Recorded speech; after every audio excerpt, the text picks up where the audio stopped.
Class একাদশ শ্রেণীর মধুসূদন মণ্ডলের দর্শন বিষয়ের তোমাদের প্রথম অধ্যায়ের যে এমসিকিউ প্রশ্নগুলি আমি সলভ করে দিয়েছি অলরেডি।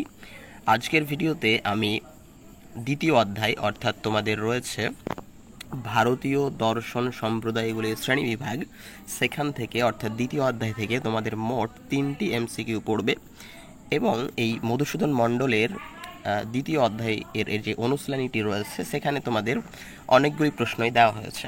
তো আজকের ভিডিওতে আমি তোমাদের সেই প্রশ্নগুলির সমাধান দিতে চলেছি। তো বন্ধুরা, প্রথম থেকে শেষ পর্যন্ত ভিডিওটি দেখো, কারণ ভিডিওটি একটু বড় হবে, কারণ প্রশ্ন সংখ্যা বেশি। তো চলো আজকের ভিডিওটি শুরু করছি। দেখে নাও, প্রথম প্রশ্ন তোমাদের রয়েছে, ভারতীয় দর্শনের বিভাগ হলো উত্তর দুটি। আস্তিক দর্শন বলতে বোঝায় যারা বেদে বিশ্বাসী। 3 দাগের প্রশ্ন, নাস্তিক দর্শন বলতে বোঝায় যারা বেদে বিশ্বাসী নয়। 4 দাগের প্রশ্ন, আস্তিক দর্শন কয় প্রকার? উত্তর হচ্ছে 6 প্রকার। এই আস্তিক দর্শনকে আবার ষড়দর্শন বলা হয়। এই আস্তিক দর্শন কোনগুলি? সাংখ্য, যোগ, ন্যায়, বৈশেষিক, মীমাংসা এবং বেদান্ত। এই 6টি সম্প্রদায়কে আস্তিক দর্শন বা ষড়দর্শন বলা হয়। নাস্তিক দর্শন কয়টি? উত্তর হচ্ছে 3টি, চার্বাক, বৌদ্ধ এবং জৈন। আস্তিক দর্শন হলো বেদ ভিত্তিক। 7 দাগের প্রশ্ন, নাস্তিক দর্শন হলো বেদ বিরোধী। 8 দাগের প্রশ্ন, এদের মধ্যে কোনটি ষড়দর্শনের অন্তর্ভুক্ত নয়? উত্তর হচ্ছে জৈন। পরের প্রশ্ন, 9 দাগের প্রশ্ন, যে সকল দর্শন সাক্ষাৎভাবে বেদের উপর প্রতিষ্ঠিত তাদের বলে বেদানুগত। এবং তোমরা মাথায় রাখবে যে এই বেদানুগত দর্শন সম্প্রদায় হচ্ছে দুটি, মীমাংসা এবং বেদান্ত। 10 দাগের প্রশ্ন দেখো, যে সকল দর্শন বেদের এখানে যে সকল দর্শন বেদের প্রামাণ্য হবে, বেদের প্রামাণ্য স্বীকার করলেও সাক্ষাৎভাবে বেদের উপর প্রতিষ্ঠিত নয়, তাদের বলে বেদ স্বতন্ত্র দর্শন। এই বেদ স্বতন্ত্র দর্শনগুলি হচ্ছে সাংখ্য, যোগ, ন্যায় এবং বৈশেষিক। এই 4টি হচ্ছে বেদ স্বতন্ত্র। পরের প্রশ্ন, 11 দাগের প্রশ্ন, এদের মধ্যে কোনটি বেদানুগত আস্তিক দর্শন? বেদান্ত। এরপরের প্রশ্ন 12 দাগের প্রশ্নটি তোমরা দেখো, যে এদের মধ্যে কোনটি বেদ স্বতন্ত্র আস্তিক দর্শন? উত্তর হচ্ছে বৈশেষিক। 13 দাগের প্রশ্ন, কোন দর্শন সম্প্রদায়টি নাস্তিক দর্শন নয়? উত্তর হচ্ছে জৈন। 14 দাগের প্রশ্ন দেখো, ঈশ্বরে বিশ্বাস করে না কিন্তু বেদে বিশ্বাসী আস্তিক দর্শনের সংখ্যা কয়টি? উত্তর হচ্ছে 2টি। 15 দাগের প্রশ্ন, ঈশ্বর ও বেদের অস্তিত্বে বিশ্বাসী আস্তিক দর্শনের সংখ্যা কয়টি? উত্তর হচ্ছে 4টি। 16 দাগের প্রশ্ন দেখো, এদের মধ্যে নিরীশ্বরবাদী আস্তিক দর্শন কোনটি? উত্তর হচ্ছে সাংখ্য। তবে মাথায় রাখবে, সাংখ্যের সঙ্গে মীমাংসাও কিন্তু নিরীশ্বরবাদী, কিন্তু তারা আবার আস্তিক। 17 দাগের প্রশ্ন দেখো, নাস্তিক দর্শন কিসের অস্তিত্বে বিশ্বাস করে না? উত্তর হচ্ছে বেদের অস্তিত্বে বিশ্বাস করে না। 18 দাগের প্রশ্ন, কোন ভারতীয় দর্শন ঈশ্বরের অস্তিত্ব স্বীকার না করেও আস্তিক দর্শন নামে পরিচিত? উত্তর হচ্ছে মীমাংসা। 19 দাগের প্রশ্ন দেখো, কোন আস্তিক দর্শন বেদে বিশ্বাসী হয়েও সাক্ষাৎভাবে বেদের উপর প্রতিষ্ঠিত নয়? উত্তর হচ্ছে সাংখ্য। পরের প্রশ্ন 20 দাগের প্রশ্ন, একটি বেদ বিরোধী দর্শন হচ্ছে বৌদ্ধ দর্শন। 21 দাগের প্রশ্ন, যারা বেদকে অপৌরুষীয় ও অভ্রান্ত মনে করেন তাদের বলা হয়, তাদের কি বলা হবে? তাদের বলা হবে আস্তিক। পরের প্রশ্ন দেখো 22 দাগের প্রশ্ন, এদের মধ্যে বেদানুগত দর্শন কোনটি? উত্তর হচ্ছে মীমাংসা। 23 দাগের প্রশ্ন, এদের মধ্যে কোনটিকে বেদ স্বতন্ত্র দর্শন বলা যাবে? উত্তর হচ্ছে ন্যায়। ন্যায় হচ্ছে বেদ স্বতন্ত্র দর্শন। এখন প্রশ্ন হচ্ছে, মীমাংসা এবং বেদান্ত কেন হলো না? তার কারণ হচ্ছে মীমাংসা বেদান্ত এই দুটি হচ্ছে বেদানুগত, আর বৌদ্ধটা হচ্ছে একটা বেদ বিরোধী বা নাস্তিক দর্শন। তাহলে যেটা পড়ে থাকে সেটা হচ্ছে ন্যায় দর্শন, তাহলে উত্তর হচ্ছে ন্যায় দর্শন। 24 দাগের প্রশ্ন দেখো, 24 দাগের প্রশ্নে বলা হয়েছে যে বেদ বাহ্য দর্শন বলতে বোঝায়। উত্তর হচ্ছে বেদনিষ্ঠ নয় এবং অবৈদিক। সমর্থক শব্দ এগুলো, সুতরাং অপশান সি হচ্ছে উত্তর, এ এবং ডি উভয়ই। পরের প্রশ্ন তোমাদের দেওয়া হয়েছে 25, আস্তিক ও নাস্তিক সম্প্রদায়ের ভেদাভেদের ভিত্তি কি? উত্তর হচ্ছে বেদের প্রামাণ্যে বিশ্বাসী। পরের প্রশ্ন 26 দাগের প্রশ্ন, বেদ শব্দটির অর্থ হচ্ছে দেশ কালোত্তীর্ণ জ্ঞান। 27 দাগের প্রশ্ন, বেদের অপর নাম কি? শ্রুতি। এখানে তোমরা মনে রাখো, বেদ হচ্ছে মোট 4টি, ঋক, সাম, যজু এবং অথর্ব। 28 দাগের প্রশ্ন দেখো, বেদের অংশ নয় কোনটি? উত্তর হচ্ছে সাম। এখানে উপনিষদ, আরণ্যক, ব্রাহ্মণ এগুলি সবই হচ্ছে বেদের অংশ, আর সাম এটা নিজে একটি বেদ, সুতরাং এটা কিন্তু বেদের অংশ নয়। 29 দাগের প্রশ্ন দেখো, এদের মধ্যে কোনটি বেদ নয়? উত্তর হচ্ছে উপনিষদ, এটি বেদ নয়, এটি হচ্ছে বেদের অংশ। আর ঋক, সাম, অথর্ব, যজু এগুলি সবই হচ্ছে বেদ। 30 দাগের প্রশ্ন দেখো, বেদ বিভাজনের স্রষ্টাকে, উত্তর হচ্ছে ব্যাসদেব বা কৃষ্ণদ্বৈপায়ন। 31 দাগের প্রশ্ন, বেদের কোন অংশকে ভিত্তি করে জ্ঞানকাণ্ড গড়ে উঠেছে? উপনিষদকে কেন্দ্র করে। 32 দাগের প্রশ্ন, বেদের কোন অংশকে ভিত্তি করে কর্মকাণ্ড গড়ে উঠেছে? উত্তর হচ্ছে সংহিতা। 33 দাগের প্রশ্ন, মন্ত্র বা সংহিতার অন্তর্গত উপনিষদটির নাম কি? উত্তর হচ্ছে ঈশোপনিষদ। 34 দাগের প্রশ্ন, উপনিষদ কি? উত্তর হচ্ছে দার্শনিক চিন্তাধারা। এরপরের প্রশ্ন দেখো, 35 দাগের প্রশ্ন, বেদের কোন অংশের উপর ভিত্তি করে মীমাংসা দর্শন গড়ে উঠেছে? উত্তর হচ্ছে কর্মকাণ্ডের উপর। 36 দাগের প্রশ্ন, বেদের কোন অংশের উপর ভিত্তি করে বেদান্ত দর্শন গড়ে উঠেছে? জ্ঞানকাণ্ডের উপর ভিত্তি করে। 37 দাগের প্রশ্ন, বৈদিক যাগযজ্ঞের নিয়মাবলী বেদের কোন অংশে পাওয়া যায়? উত্তর হচ্ছে ব্রাহ্মণ অংশে। 38 দাগের প্রশ্ন, বেদের কোন অংশে আর্য ঋষিদের দার্শনিক চিন্তাভাবনার পরিচয় মেলে? উত্তর হচ্ছে উপনিষদ অংশে। এরপরের প্রশ্ন, ভারতীয় দর্শনে বেদাঙ্গের সংখ্যা কয়টি? উত্তর হচ্ছে 6টি। সেই বেদাঙ্গগুলি কি কি? বেদাঙ্গ হচ্ছে তোমার শিক্ষা, কল্প, ব্যাকরণ, ছান্দস, নিরুক্ত এবং উপনিষদ। মোট হচ্ছে 6টি।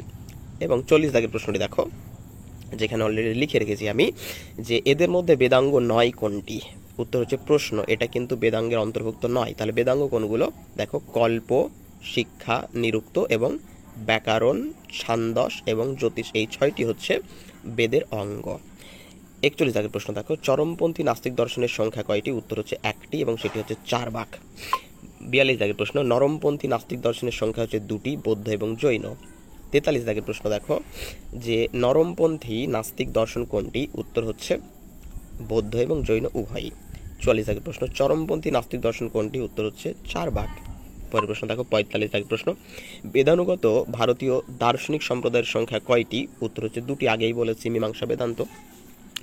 আর বেদ স্বতন্ত্র ভারতীয় দার্শনিক সম্প্রদায়ের সংখ্যা হচ্ছে 4টি, সাংখ্যযোগ, ন্যায়, বৈশেষিক। 47 দাগের প্রশ্ন দেখো, ন্যায় দর্শনের প্রতিষ্ঠাতাকে? মহর্ষি গৌতম।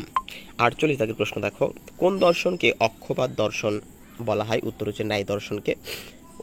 তারপর প্রশ্ন, ন্যায় সূত্র গ্রন্থের রচয়িতা হচ্ছে মহর্ষি গৌতম। ন্যায় ভাষ্য কে রচনা করেন? উত্তর হচ্ছে বাৎসায়ন। কোন দর্শনকে প্রমাণ শাস্ত্র বলা হয়? উত্তর হচ্ছে ন্যায় শাস্ত্রকে। ন্যায় দর্শনে কয়টি প্রমাণ স্বীকৃত হয়েছে? 4টি প্রমাণ, প্রত্যক্ষ, অনুমান, উপমান এবং শব্দ, 4টি প্রমাণকে ন্যায় দর্শনে স্বীকার করা হয়েছে। 53 দাগের প্রশ্নটি দেখো, ন্যায় দর্শনে কয়টি পদার্থ স্বীকার করা হয়েছে? উত্তর হচ্ছে 16টি। 54 দাগের প্রশ্ন, ন্যায় মতে প্রমেয় বা জ্ঞানের বিষয় কয়টি? উত্তর হচ্ছে 12টি। 55 দাগের প্রশ্নটি দেখো, ন্যায় দর্শনের প্রধান ভাষ্যকারকে? উত্তর হচ্ছে বাৎসায়ন। বৈশেষিক দর্শনের প্রতিষ্ঠাতাকে? উত্তর হচ্ছে মহর্ষি কনাদ।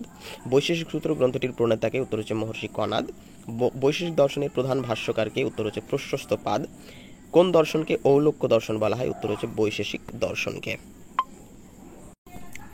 62 দাগের প্রশ্ন দেখো, যে প্রমেয় শাস্ত্র বলা হয় কোন দর্শনকে?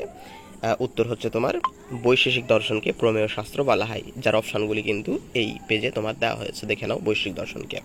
63 দাগের প্রশ্ন দেখো, সাংখ্য দর্শনের প্রতিষ্ঠাতাকে? মহর্ষি কপিল। সাংখ্যকারিকা কে রচনা করেন? ঈশ্বর কৃষ্ণ। সাংখ্য দর্শনের প্রধান ভাষ্যকারকে? বাচস্পতি মিশ্র। সাংখ্য দর্শনে কয়টি প্রমাণ স্বীকার করা হয়েছে? 3টি। সাংখ্য দর্শন কিরূপ প্রকৃতির দর্শন? তা হচ্ছে দ্বৈতবাদী, কারণ পুরুষ এবং প্রকৃতি এই দুটি তত্ত্বকে তারা প্রধান দুটি তত্ত্বকে স্বীকার করেছে, তাই তাদের দ্বৈতবাদী বলা হয়, যদিও সাংখ্য দর্শনের মোট তত্ত্বের সংখ্যা হচ্ছে 25টি।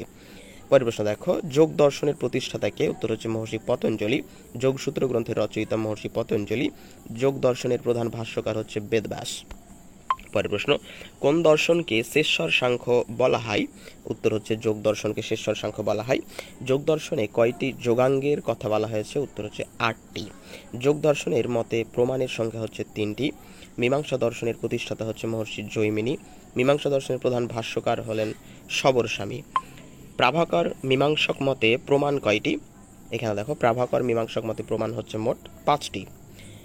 পরের প্রশ্ন দেখো, ভাট মীমাংসকগণ কয় প্রকার প্রমাণ স্বীকার করেছেন? তারা 6টি প্রমাণ স্বীকার করেছেন, যেটা ভারতীয় দর্শনে যে 6টি প্রমাণ স্বীকার করা হয়েছে, প্রত্যক্ষ, অনুমান, উপমান, শব্দ, অর্থাপত্তি, অনুপলব্ধি, সেই 6টি প্রমাণকে ভাট মীমাংসকগণও স্বীকার করেছে।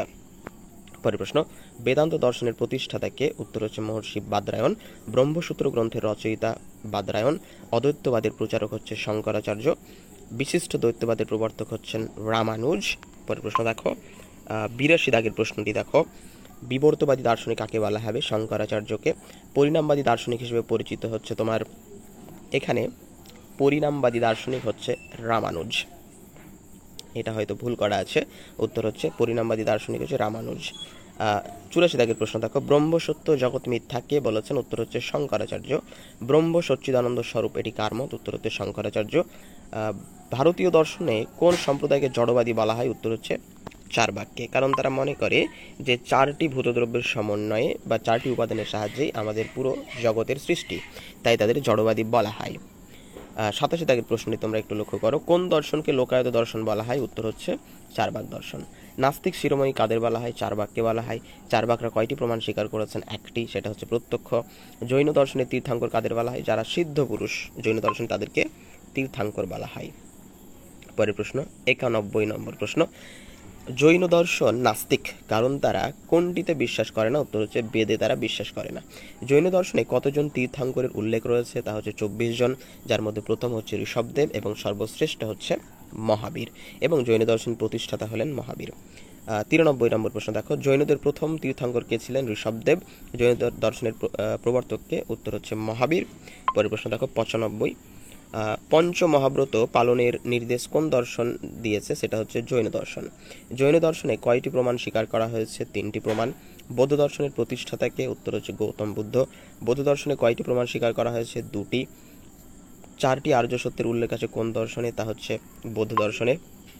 100 নম্বর প্রশ্ন দেখো, নৈরাত্ম্যবাদ কোন দর্শনে আলোচিত হয়েছে? সেটা হচ্ছে বৌদ্ধ দর্শনে। এবং এখানে কিছু শূন্যস্থান প্রশ্ন তোমাদের দেওয়া হয়েছে, দেখো যে ভারতীয় দর্শনের মূল ভিত্তি হলো ড্যাশ, উত্তর হচ্ছে বেদ।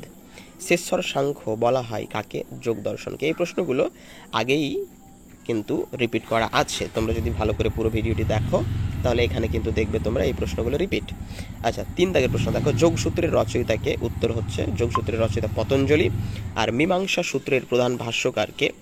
এখানে দেখে নাও, মীমাংসা সূত্রের প্রধান ভাষ্যকার হলেন সবরস্বামী। পরের প্রশ্ন দেখো 5 দাগের প্রশ্ন, যে ড্যাশ ছিলেন জৈন ধর্মের সর্বশেষ তীর্থাঙ্কর? সর্বশেষ তীর্থাঙ্কর কে ছিলেন? মহাবীর। আচ্ছা, এখানে আরও কিছু প্রশ্ন তোমাদের রয়েছে, দেখে নাও, যে সত্য মিথ্যা নিরূপণ করো। যেহেতু এবার তোমাদের সেমিস্টার পরীক্ষা, তোমরা ইতিমধ্যেই জেনেছ যে তোমাদের প্রতিটা সাবজেক্টেরই কিন্তু প্রায় 6 থেকে 7 ধরনের প্রশ্ন, বাংলাতে যেমন 8 টাইপ প্রশ্ন তোমাদের কিন্তু পড়বে। এমসিকিউ এর মধ্যেই এগুলো কিন্তু বিভিন্ন টাইপ প্রশ্ন, যেমন সত্য মিথ্যা এক ধরনের প্রশ্ন তোমাদের পড়বে। দেখো এখানে 1 নম্বর বলা হয়েছে, বৌদ্ধ দর্শন হলো চরমপন্থী নাস্তিক দর্শন। এই যে বাক্যটা বা স্টেটমেন্টটা, এই বাক্যটা কি সত্য নাকি মিথ্যা? এই বাক্যটা হচ্ছে মিথ্যা। কেন? তার কারণ বৌদ্ধ দর্শন চরমপন্থী নয়, এখানে চার্বাক দর্শন যদি হতো তাহলে এটা সত্য হতো। আচ্ছা, নিরীশ্বরবাদী আস্তিক দর্শন হলো সাংখ্য দর্শন। এটা কি সত্য না মিথ্যা? সাংখ্য দর্শনকে কিন্তু নিরীশ্বরবাদী বলা হয়, এবং সঙ্গে সঙ্গে মীমাংসা দর্শনকেও নিরীশ্বরবাদী বলা হয়। তার মানে এই স্টেটমেন্টটা সত্য হবে। পরেরটা দেখো, বেদ স্বতন্ত্র আস্তিক দর্শনের সংখ্যা কয়টি? 4টি। উত্তর হচ্ছে এখানে 4টি সত্য। বিশিষ্ট দ্বৈতবাদের প্রবক্তা হলেন রামানুজ, এটিও সত্য বাক্য। এবং নিচে আরেকটা টাইপ প্রশ্ন তোমাদের এখানে দেওয়া হয়েছে, দেখো কি বলা হয়েছে। এখানে 4টা অপশন তোমাকে সাজিয়ে দিয়েছে এবং এখানে বলেছে কোনটা সত্য আর কোনটা মিথ্যা। দেখে নাও, 1 নম্বর বলা হয়েছে যে সাংখ্য সূত্রের রচয়িতা হলেন মহর্ষি কপিল। এটা কি সত্য মিথ্যা? একটি নিরীশ্বরবাদী আস্তিক দর্শন হলে মীমাংসা, এটাও সত্য। অদ্বৈত বেদান্ত দর্শনের প্রতিষ্ঠাতা শঙ্করাচার্য, এটাও সত্য। আর চার্বাক দর্শনের আত্মার অস্তিত্ব স্বীকৃত, এটা কিন্তু সত্য নয়। তার মানে 1, 2, 3 সঠিক। এই অপশানটা কোথায় আছে দেখো, তার মানে অপশান সি এ 1, 2, 3 সঠিক এটা রয়েছে, এর মানে অপশান সি হচ্ছে এখানে সত্য। মানে এই রকম টাইপ প্রশ্নও কিন্তু তোমাদের দেবে, স্তম্ভ মেলা প্রশ্ন তোমাদের থাকবে, সত্য মিথ্যা থাকবে, তারপরে তোমাদের শূন্যস্থান প্রশ্ন থাকবে, এবং ডিরেক্টলি যে প্রশ্নগুলো তুলে দেয় সেই প্রশ্নগুলি তোমাদের প্রায় 5 থেকে 6 বা 7 ধরনের প্রশ্ন তোমাদের কিন্তু পরীক্ষাতে আসবে, সবই কিন্তু এমসিকিউ টাইপ প্রশ্ন। তো বন্ধুরা, আজকের ভিডিওটি একটু লং হলো, কারণ প্রশ্ন সংখ্যা অনেক বেশি ছিল তাই। তো তোমাদের যদি ভিডিওটি দেখে ভালো লাগে অবশ্যই একটা লাইক কিন্তু দেবে, এবং তোমাদের বন্ধুদের মাঝেও ভিডিওটিকে শেয়ার করতে পারো। তো বন্ধুরা, আজকের মতো এখানেই শেষ করছি, দেখা হচ্ছে পরবর্তী কোনো ভিডিও নিয়ে। ধন্যবাদ।